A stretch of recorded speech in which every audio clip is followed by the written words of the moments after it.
কক্সবাজার সাগর পাড়ে কাদায় মোড়ানো এক জীবন্ত লাশের ছবি দেখা যাচ্ছে।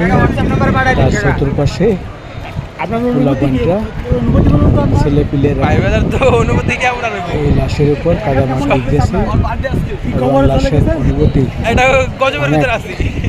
অদ্ভুত। এই লাশ মনে হচ্ছে জীবন্ত লাশ খবরের ভিতরে আছে।